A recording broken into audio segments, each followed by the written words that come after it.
어려운 세상을 힘들게 살아가는 성도 여러분, 만약 우리에게 이 감사하는 마음이 없다면 우리 인생이 얼마나 허무할까, 이런 생각을 해봅니다. 이 감사의 절기에 우리가 하나님의 자녀로 부름을 받았다라고 하는 것을 묵상하고 하나님의 인자심과 자비하심을 찬양하면서 우리의 삶이 늘 하나님의 목전에 있음을 기억해야 할 것입니다. 지난 1년 동안 나는 무엇을 감사해야 할까? 오늘 본문의 저자인 아삽이라는 사람은 고통과 역경 중에서 감사를 하고 있습니다. 번영하고 번창하여 감사드린 것이 아니라 막을 수 없는 극심한 재난이 밀려왔을 때, 도저히 헤어날 길이 없을 때 나를 자녀로 삼으신 하나님께 투정을 부리지 아니하고 감사를 하고 있습니다. 세상의 사람들처럼 태평하고 평탄하게 산 것이 아닙니다. 어렵게 사는, 연약하기 그지없는 자이지만 그는 항상 하나님의 얼굴을 구하는 경건한 사람이었습니다. 세상적인 표준과 판단으로 볼 때에는 전혀 감사가 나올 수 없는 형편입니다. 하지만 그는 진심으로 감사를 하고 있습니다. 여러분 어떻습니까? 지난 1년 동안 감사할 것이 가득한지, 아니면 원망과 불평거리로 가득한지 묻고 싶습니다. 오늘 제목입니다. 우리 한번 따라하겠습니다. 역경 속의 감사, 역경 중에도 감사. 네, 저는 오늘 세 가지를 말씀드릴 겁니다. 하나는, 이 세상은 의인과 악인이 공존하고 있다는 사실을 기억해야 된다는 겁니다. 의인만 있는 것이 아니고 악인도 있고, 악인만 있는 것이 아니고 의인이 함께 공존한다. 본문 1절 말씀을 보십시오. 하나님이 참으로 이스라엘 중 마음이 정결한 자에게 선을 행하신다 그랬습니다. 본문의 시인은 하나님은 선하시고 공의로우셔서 마음이 깨끗하고 정결한 자에게 선을 베푸시는 분이라고 굳게 믿고 있습니다. 하지만 세상의 현실은 그렇지를 못했습니다. 오히려 악인들이 더 형통한 듯 보였습니다. 그는 이것 때문에 실족할 뻔했어요. 시험에 들 뻔했다라고 고백을 하고 있습니다. 본문 2절 3절을 보면, 나는 거의 넘어질 뻔하였고 나의 걸음이 미끄러질 뻔하였으니 이는 내가 악인의 형통함을 보고 오만한 자를 질투하였음이로다. 악인들이 의인들보다 더 잘 되는 것에 대해서 화가 나고 질투가 났다는 겁니다. 왜냐하면 하나님이 다스리는 세상에 의인과 경건한 자가 복을 받고 번성해야 당연한 일인데, 오히려 악인들과 오만한 자들이 번창하고 그들은 넘어짐도 없고 고통도 없고 자산은 더욱 늘어나고 손보다 더 넘쳐나게 되고 도도하고 교만하고 강포를 더 즐기고 있었다, 이렇게 말합니다. 4절에서 9절까지를 주목하십시오. 그들은 죽을 때에도 고통이 없고 그 힘이 강건하며 사람들이 당하는 고난이 그들에게는 없고 사람들이 당하는 재앙도 그들에게는 없나니, 그러므로 교만이 그들의 목걸이요 강포가 그들의 옷이며 살찜으로 그들의 눈이 솟아나며 그들의 소득은 마음의 손보다 많으며 그들은 능욕하며 악하게 말하며 높은 데서 거만하게 말하며 그들의 입은 하늘에 두고 그들의 혀는 땅에 두루 다니도다. 그런데 경건하게 살고자 하는 의로운 사람들은 날마다 재앙의 연속이고 징계를 맛보고 있으니 도무지 이해가 되지 않는다라는 것이죠. 죄를 짓거나 불의한 일을 행하였더라면 마땅히 그 대가를 치르는 것도 당연하겠지만, 진실되고 정의롭게 사는데도 불구하고 이런 일이 계속되니까 도저히 이해가 되지 않았습니다. 시인은 너무나도 고통스러워서 13절에 이럴 바에는 의롭게 사는 것이 다 헛된 것 아닌가 하고 소리를 치며 반항을 했습니다. 13절 주목하십시오. 내가 내 마음을 깨끗하게 하면 내 손을 씻어 무죄하다 한 것이 실로 헛되도다. 늘 악인과 함께 길을 걷지 않으려고 죄악의 자리에 함께 앉지 않으려고 조심을 했고 누명을 썼으나 복수하지 않았고 거룩하게 살아왔는데도 불구하고 매일매일 당하는 그 고난, 종일 당하는 재앙과 징계와 책망뿐이니 하나님의 공의가 이런 것일까? 하나님이 세상의 통치하심이 틀림없는가? 혹 나를 사랑하지 않는 것은 아닌가? 라는 의구심이 끊임없이 일어났다는 것입니다.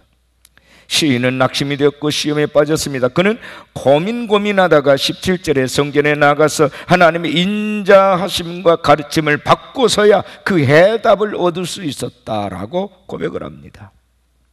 여러분 17절 이하를 주목하십시오. 하나님의 성소에 들어갈 때에야 그들의 종말을 내가 깨달았나이다. 주께서 참으로 그들을 미끄러운 곳에 두시며 파멸에 던지시니 그들이 어찌하여 그리 갑자기 황폐되었는가. 놀랄 정도로 그들은 전멸하였나이다. 주여 사람이 깬 후에는 꿈을 무시함같이 주께서 깨신 후에는 그들의 형상을 멸시하리이다.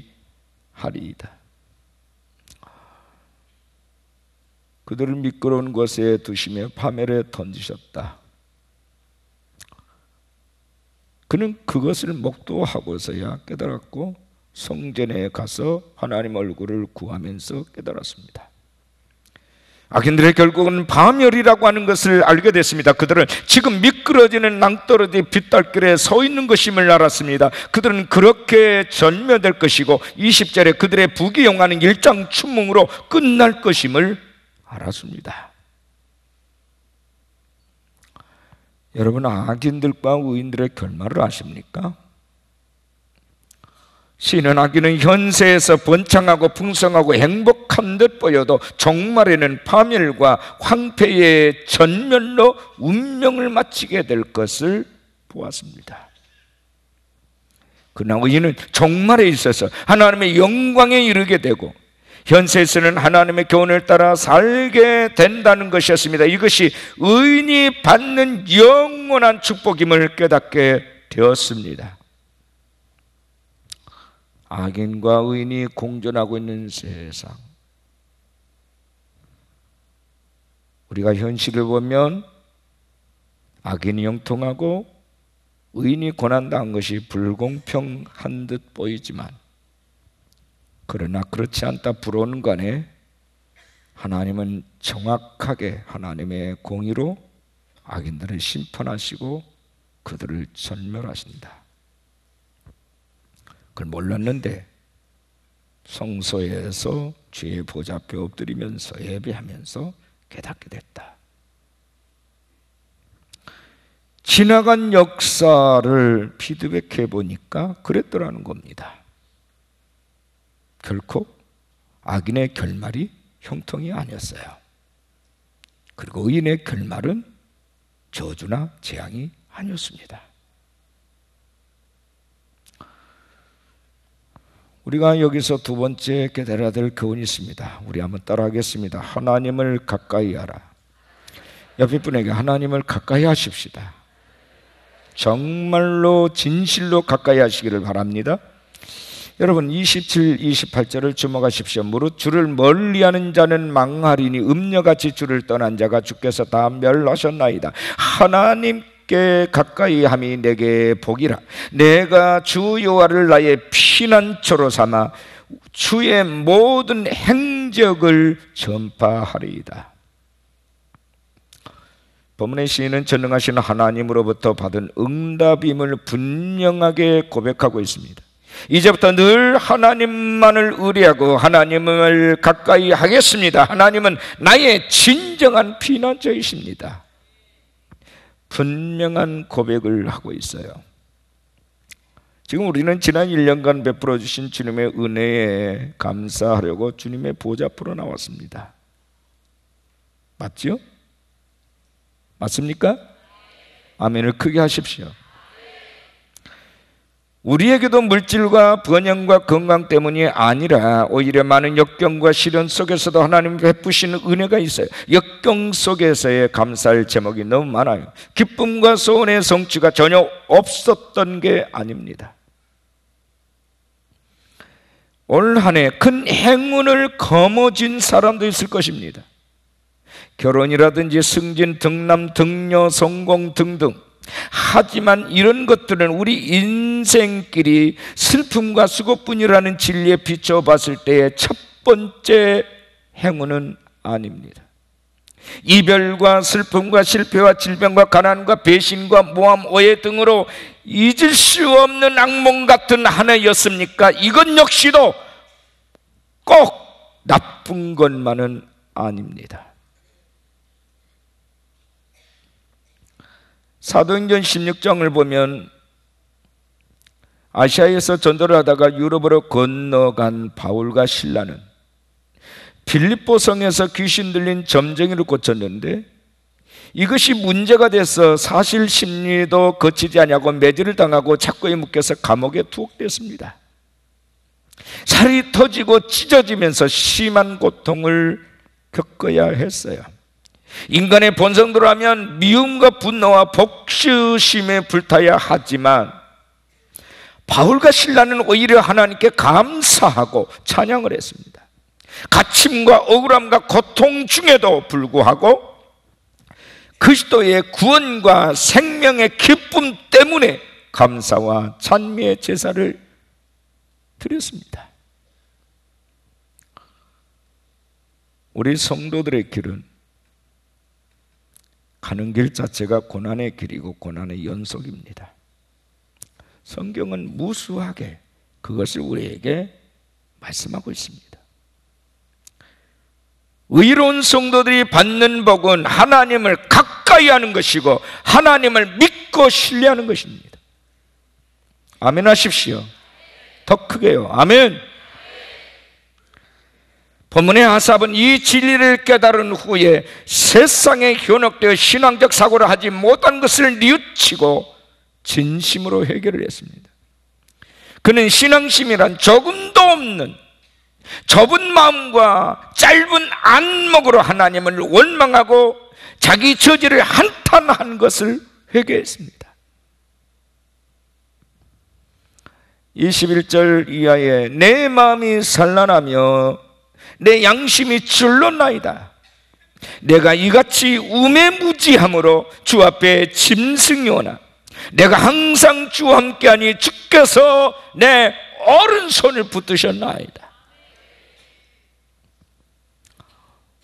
자신의 우매함과 무지함이 마치 짐승이나 다를 바 없었다며 심장이 찔리는 큰 고통으로 해결을 합니다. 여러분, 악인이 번창하고 인이 고난당하는 것이 세상의 논리예요. 이런 법을 의인의 눈으로 바라볼 땐 너무나도 불공정하고 불의한 일임에는 틀림없어요. 의인도 사람입니다. 그래서 늘 갈등이 있어요. 조금만 타협하면 평안해질 수 있어요. 그럼에도 불구하고 양심의 가책 때문에 그렇게 할 수 없는 겁니다. 아삽은 이런 자신의 모습이 싫었어요. 화가 나고 질투가 났습니다. 본문 3절에 이는 내가 악인의 형통함을 보고 오만한 자를 질투하였음이로다. 우리 속담에 사촌이 논을 사면 배가 아프다 라는 말이 있죠. 악인들이 형통하고 목에 힘을 주고 의식되는 모습이 너무나도 배알이 뒤틀릴 때가 있죠. 얼마 전에 양모모 회장이라는 분이 갑질의 행포를 하다가 지금 10가지 제목에 걸려서 지금 법정 앞에 서게 됐잖아요. 그 인생은 이제 희망이 없는 겁니다. 돈 있고 힘 있다는 이유로, 회사의 회장이라는 이유로 온갖 행포와 몹쓸 짓을 다 하고 그렇게 사는 것이 자기의 영광이고 자기의 권리라고 생각을 했는데 하나님이 그를 심판할 때가 되니까 뒤집었어요. 숨겨져 있는 그의 모든 죄를 하나님이 들춰내서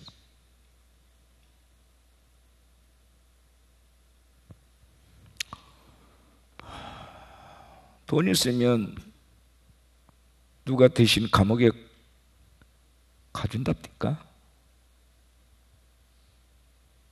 내 죄는 내가 그 대가를 치러야 되는 거예요. 이게 상식이에요. 본문의 아삽이라는 시인은 하나님 앞에 무릎을 꿇기 전까지는 이런 혼란에 빠져서 정신줄을 놓고 살았어요. 그러나 하나님이 붙들으신 은혜론 보호자 앞에서 미끄러지지 아니하고 다시금 하나님의 중심으로 돌아설 수 있었어요. 그는 바로 그 은혜에 대해서 감사를 하고 있는 겁니다. 다시금 영광의 자리로 이끄실 하나님을 바라보며 더욱더 성도의 올바른 자세로 돌아가고 있는 그의 모습을 오늘 우리는 말씀을 통해서 보게 되는 거죠.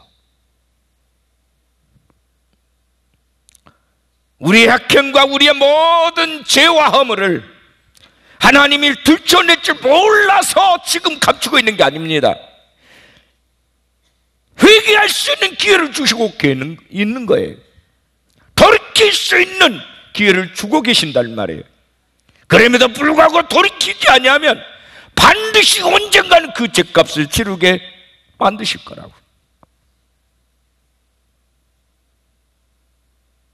그날이 언제는지는 알 수 없어요. 전능자 되신 그분께서 어느 날 갑자기 우리를 그렇게 심판하실 거라고요. 어떻게 해야 됩니까? 여러분, 할 수 있을 때 하나님을 가까이 하십시오. 아멘이십니까? 하나님을 예배하십시오. 돌이킬 수 있는 기회를 주실 때 돌이키셔야 합니다. 이 기회를 놓치면 안 돼요.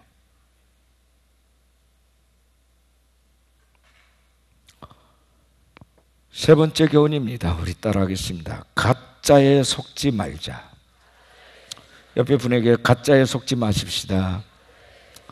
요즘 가짜 뉴스, 가짜 복음, 가짜. 요즘 가짜들이 세상을 덮고 있어요. 가짜 인생들이 너무 많습니다. 성경은 그를 유선자라고 얘기를 해요. 가짜에 속아서는 안 돼요. 우리가 가짜 인생을 살면 안 됩니다. 악인이 살아가는 방식에 따라 가지 마십시오. 그들이 가는 길은 의인의 길이 아니에요. 이 세상과 눈에 보이는 것만을 보고 욕심을 품지 말아야 됩니다. 넓은 안목으로 영원한 세계를 바라봐야 되는 거예요. 이 생에 유혹이 있지만 뛰어넘으셔야 되는 겁니다. 시편 1편의 악인의 채우는 바람에 나는 겨와 같다.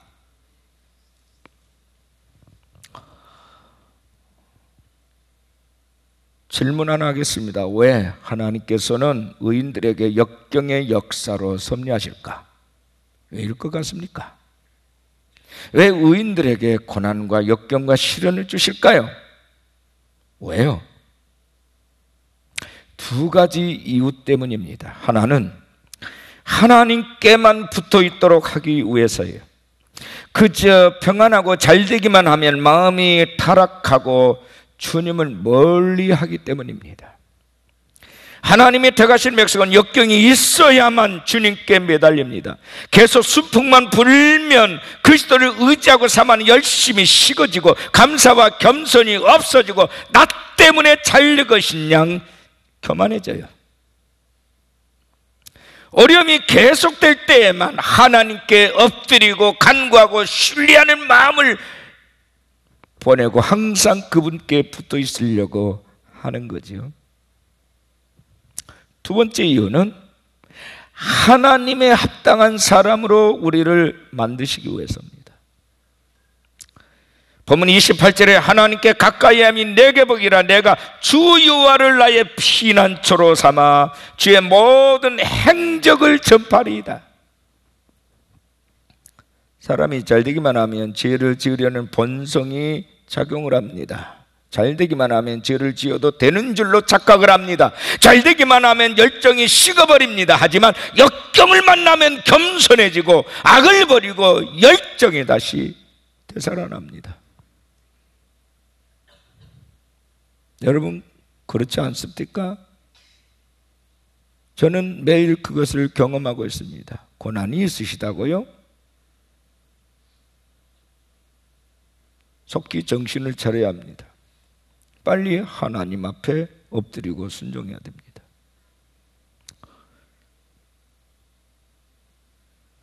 고난은 신자를 성도가 되게 하는 하나님의 훈련 도구입니다. 하나님은 이렇게 새로운 피조물로 우리를 만들어 가십니다.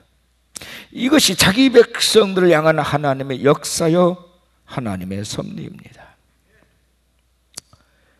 고난이 오면 낙심하지 말고 주 예수님 앞에 나오시기 바랍니다. 예수 그리스도를 믿고 의지하시기 바랍니다. 그분께 죄를 자백하고 고백하시기 바랍니다. 육체가 병들고 마음이 세잔하여져도 낙심하지 마십시오. 하늘에서나 땅에서나 의인이 사모할 자는 주님밖에 없습니다. 가짜에 속지 마십시오. 가짜가 되지 마십시오. 여러분 사단의 전략을 아십니까? 사단의 전략은 아주 다양해요. 세상의 여러 권력을 통해서 위협을 하기도 하고 주변의 친인척을 통해서 괴롭힘을 당하기도 하고 사회에서 왕따 당하기도 하고. 그러나 여러분 역사를 통해서 보면 이런 공격들은 대부분 실패합니다. 오히려 믿음의 사람들 하여금 경건에 이르게 하고 믿음의 결단을 부추겨 주는 겁니다. 이런 공격들은 굉장히 초보적이고 단순하게 끝나요. 근데 여러분 사탄의 보다 차원 높은 전략이 있어요. 우회전술입니다. 우회전술. 신앙인을 가장하고 우리에게 그럴싸한 신앙적 이론으로 다가서면서 회유하는 전략이 더 무서워요. 그 중에 하나가 바로 유선자 전략입니다. 사단은 우리의 연약한 부분을 파고들어요. 과거에 부끄러운 죄가 있었던 사람에게는 자꾸 그 기억을 되살리게 떠올리게 하고 완전하지 못한 우리의 삶을 파헤치면서 네가 어떤 놈인데 넌 유선자야 하면서 움츠러들게 만듭니다. 우리 안에 패배주의를 부추겨요. 속지 마십시오. 중요한 것은 우리 안에 믿음이라는 이 엔진에다가 성령의 기름 부음이라는 연료 에너지가 채워져야 된다는 거예요. 여러분 자동차 엔진에 기름이 연료가 불에 들어가서 불이 탈 때 그 힘으로 차가 앞으로 가지 않습니까? 그러나 정지되어 있는 엔진을 움직이기 위해서는 뭐가 필요하죠? 배터리의 불꽃이 필요합니다. 이 배터리의 불꽃은 비유컨대 감사예요. 감사. 불이 붙어서 신앙생활 할 때는 그 힘으로 움직이고 지속적으로 감사의 불꽃이 잘 일어나지만 신앙의 불이 꺼졌을 때는 마치 방전된 배터리처럼 감사의 불꽃도 잘 일어나지 않아요. 어떻게 합니까? 가끔 자동차가 멈췄을 때 어떤 사람들이 자동차를 밀고 가지요. 네. 불꽃이 일어나지 않으니까 밀면서 억지로 밀어서라도 엔진을 돌리는 겁니다. 강제로 밀어야 엔진이 돌아가고 연료가 공급되어 불이 붙듯이 때로는 마음에 내키지 않더라도 하나님의 명령에 억지로라도 복종하는 마음으로 감사와 기쁨과 기도 생활을 할 때 다시 불이 붙게 된다는 말이에요.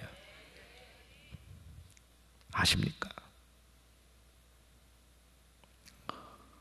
때로는 기도도 하기 싫고 찬양도 하기 싫고 예배도 싫을 때가 있어요. 주의 명령에 순종하는 마음으로 입을 열어 감사 기도를 하고 찬송을 해보십시오. 억지라도 해보십시오. 다시금 성령께서 우리 안에 불꽃이 일어나게 합니다. 사단은 해봐야 소용없어. 넌 그래도 안 돼. 별 수 없어. 너는 항상 그렇게 하다가 넘어졌지 않니? 이런 생각을 집요하게 불어넣지만 믿음으로 여러분 감사하십시오. 여러분의 영혼을 향하여 명령하고 복음으로 선포하십시오. 그러면 우리 안에 하나님의 은혜가 새록새록 다시 새롭게 충전이 됩니다.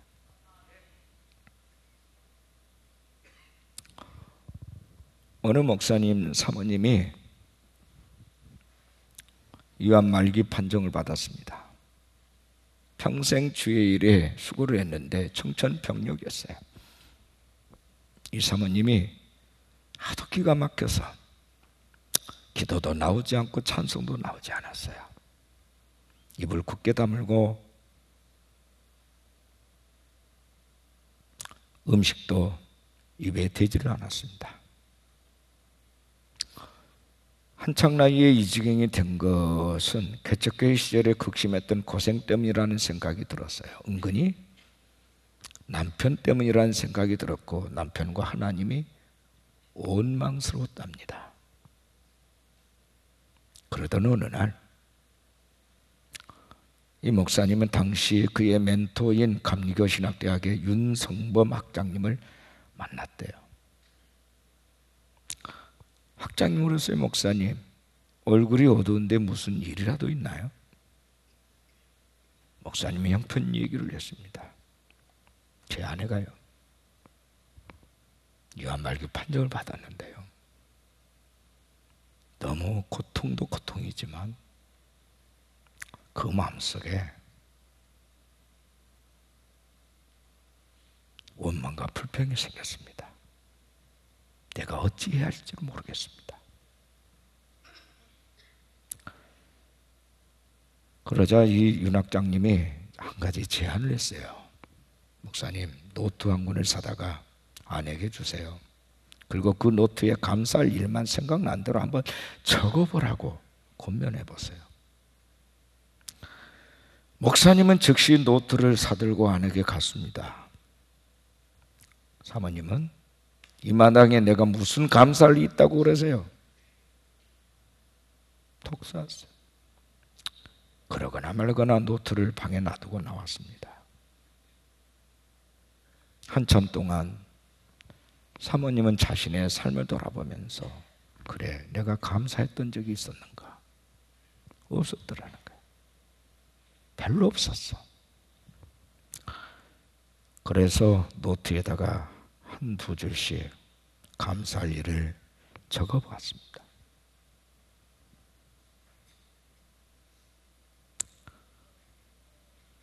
아주 평범하고 작은 일에서부터 감사의 제목을 써내려갑니다. 그러다가 문득 생각이 납니다. 그래서 가장 가까운 사람부터 찾아가서 감사한 말을 전하기를 시작했어요. 감사 인사를 했습니다. 그리고 하나님 앞에 진심으로 감사다운 감사의 기도를 드렸답니다. 그 다음 날도, 또 그 다음 날도, 또 그 다음 날도. 그런데 놀라운 변화가 일어나기 시작했습니다. 통증이 사라진 거예요. 웬일인지 힘이 솟구칩니다. 밥을 먹고 싶어요. 밥을 마음껏 먹었어요. 병원에 가서 정밀 검사를 했는데 의사가 깜짝 놀랐어요. 사모님, 어찌 된 거예요? 암세포가 사라졌어요. 할렐루야.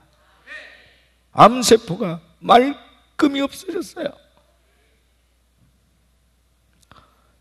여러분, 범사에 감사하라고 주님은 말씀하십니다. 나 자신의 활기찬 생활을 위해서, 타인에게 기쁨을 선물하기 위해서, 하나님의 복된 손길을 맞잡기 위해서 범사에 감사하시길 바랍니다. 진정으로 내 마음속에 깊은 곳으로부터 감사가 나오셔야 돼요. 아무런 아무런 이유 없이 조건 없이 무엇 때문이 아니라 그리 아니하실지라도 아버지로 인하여 내가 감사합니다. 내가 아버지의 자녀가 된 것이 감사합니다. 나를 종으로 불러주신 것 감사합니다.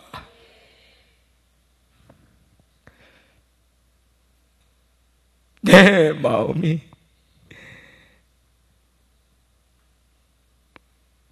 빛으로 바뀌고 창조자 하나님의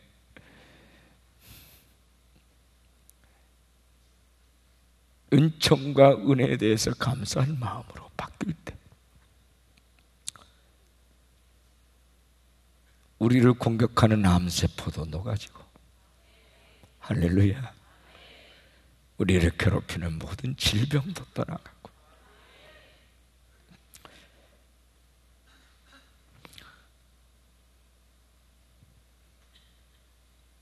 요즘 현대인들이 스트레스가 너무 많아요. 이 스트레스는 온갖 병의 원인입니다.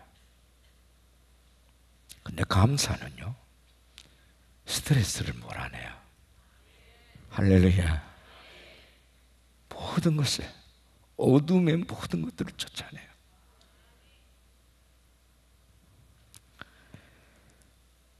본문 26절에 시는 고백합니다. 내 육체와 마음은 쇠약하나 하나님은 내 마음의 반석이시요 영원한 분깃이시라. 할렐루야. 의인의 영원한 분깃은 하나님이시라고 말씀합니다. 의인의 부유함이 무엇입니까? 시편 16편 2절 5절에 내가 여호와께 아뢰되 주는 나의 주님이시오니 주밖에는 나의 복이 없다 하였나이다. 여호와는 나의 산업과 나의 잔의 소득이시니 나의 분깃을 지키시나이다. 나의 유업을 지키시나이다. 내 몸을 지키시나이다. 내 건강을 지키시나이다. 내 사업장을 지키시나이다. 손 들고 아멘 합시다.